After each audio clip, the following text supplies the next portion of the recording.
Right there, kind of feeling up.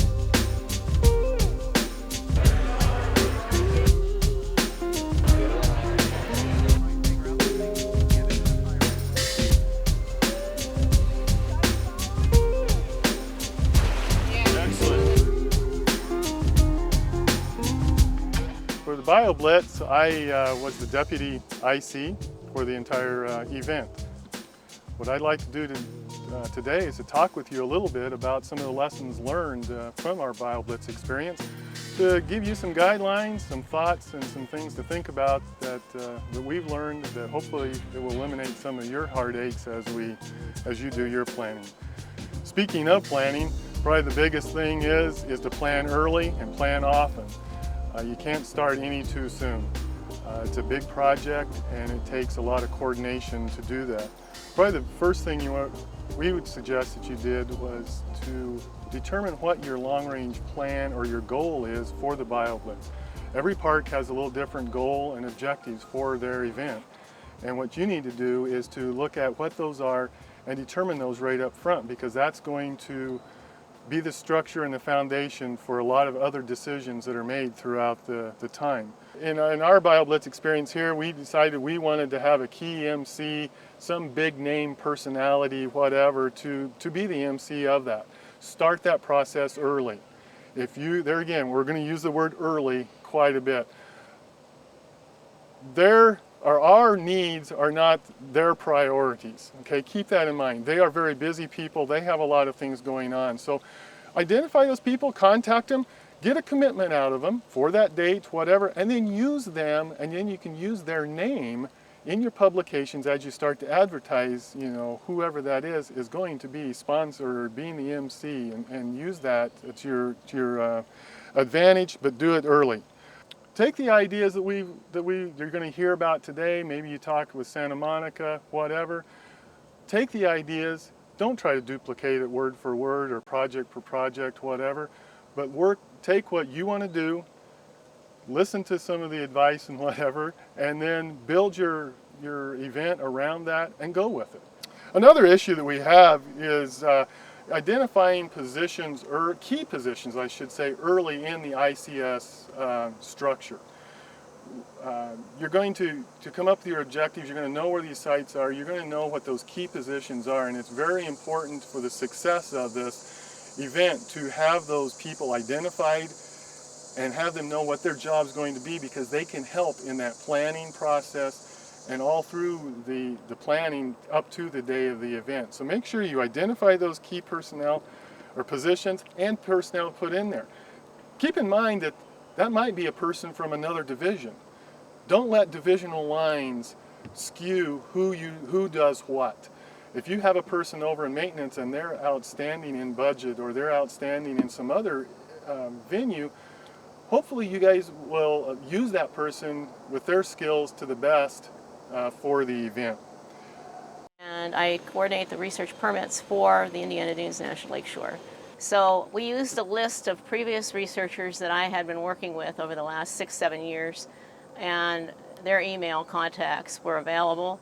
And then we had other contacts from other sources, scientists and university staff, researchers that could be interested in the program, in the BioBlitz. But the permit system, for doing research or any kind of inventorying is required for all parks, and it's necessary to keep track of who is doing what in public lands, especially the National Park Service. So getting the research permits in order early on and who's going to be participating is very important. We started in December, getting a draft, and then contacting all the lists of people that we we're involved with. So Starting from the beginning, you need to define who the volunteers are and what their jobs are. There's a group of volunteers that we call participants. These are the people that go out with the scientists, and they're only interested in spending 4 hours with the scientists. Those are the participants. They're considered volunteers, and you get to count their volunteer hours towards your National Volunteer Hour summary at the end of the year. There's another group of volunteers. We call them logistics volunteers. A better name is probably operations volunteers. Those are the people that help you organize the event. They're the boots on the ground that actually help this event happen.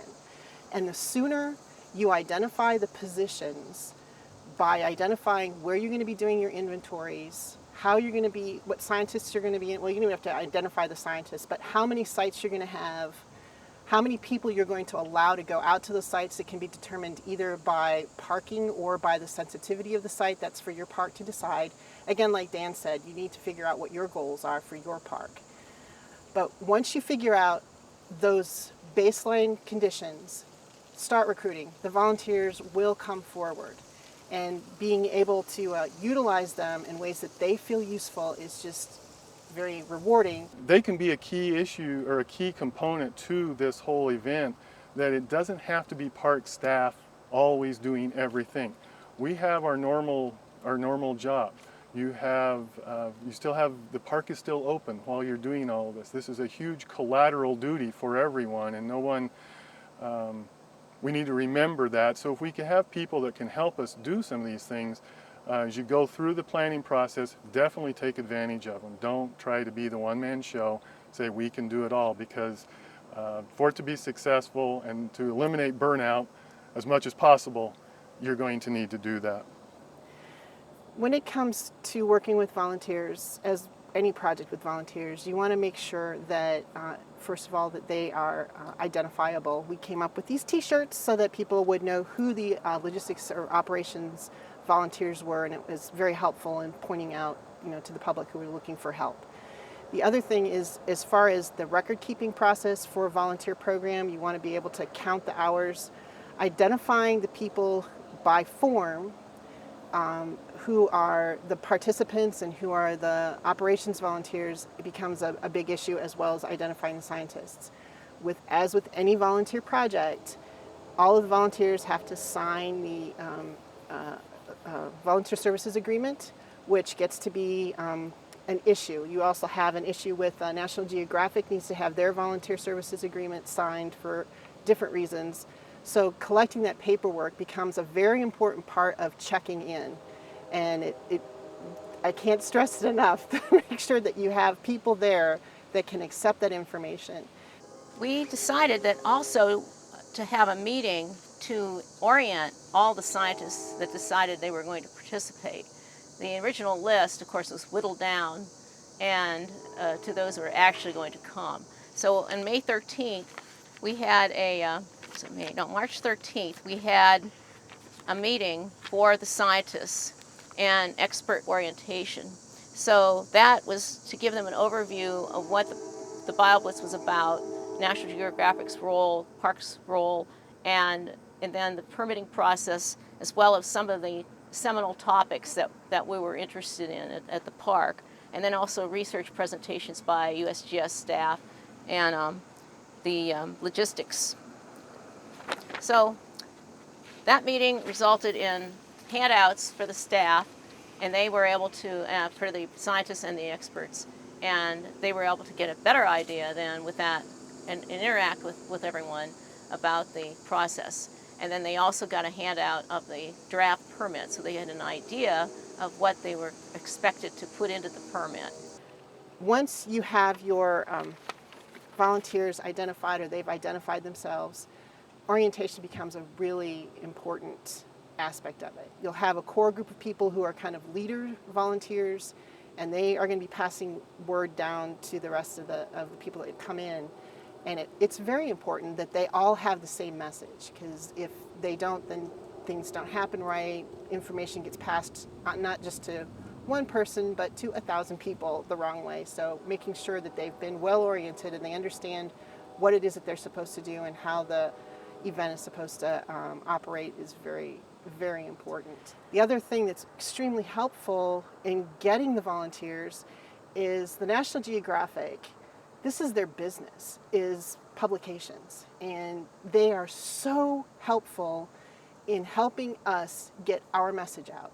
We told them what the message that we wanted out was, and they helped us do it.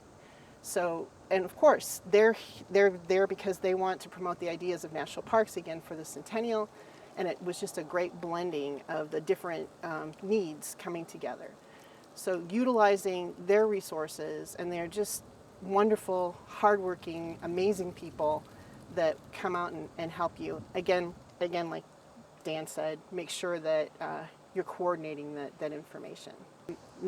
There are people who are interested in the National Geographic who probably don't know about national parks. And National Geographic chose to do this project for the centennial of the National Park Service, so that people who don't know about parks, particularly urban parks like Indiana Dunes or Santa Monica Mountains or Rock Creek Park or Biscayne National Park, can find out about it. So what the National Geographic does is brings in a new audience, an audience that we haven't been able to get to.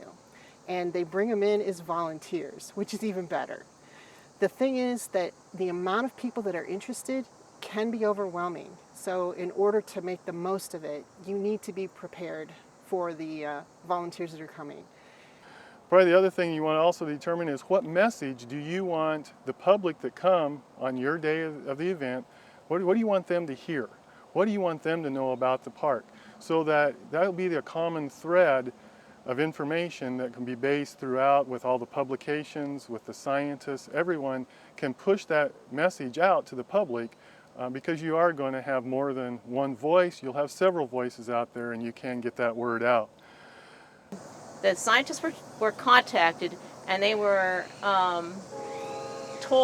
asked to do one of two things: either promote a group, take a group out, or a large group for educational purposes, or a small group for actually inventorying. So, I mean, they could both be inventorying, but one was more educational and the other one was more scientific collection of data. So we decided, let them decide which groups, and we actually had an Excel spreadsheet template divided up with those different activities so that they could enter that information. Getting maps, getting those types of information out. So if you have a GIS person, get them involved early, get them involved with the scientists once you identify if you're going out to different sites, maps on how to get base camp map, where to get or how to get to sites, those types of things. A GIS person saves you a lot of time. Get them involved early also. So it's very important to know in advance what methods you're going to have used in your field study, who's going to be the participants, what scientists and what experts are going to be participating, and how they're going to be interfaced with the educational program. So those are basically some of the things that you need to do. We had, in total, we had 160 scientists, experts participate in the BioBlitz. This time I'd like to just say that working with National Geographic was a pleasure. And it will be for you as well, I'm sure. They have a plethora of resources out there. Take advantage of them. The big thing I think with National Geographic is to communicate often, and they do well at that, but get from them from the very beginning what kinds of things they plan on producing and that they have to bring, so that you're not wasting time coming up with designs or whatever when they may already have them, and they have an outstanding art department that they work with. You give them the concept. Our poster development, we had a concept. They'd never done anything like this before. I think it came out really well. And we didn't have to do it. We gave them the concept. They took the photos. They designed it. It worked out really well. So working with National Geographic, they have funding sources. They have ways of buying things that with the federal government we can't. But find out from them early what they bring to the table, because that will cut down a lot of time or wasted time on your part in duplicating some of those things. So you get out there and study that biodiversity. Go for it.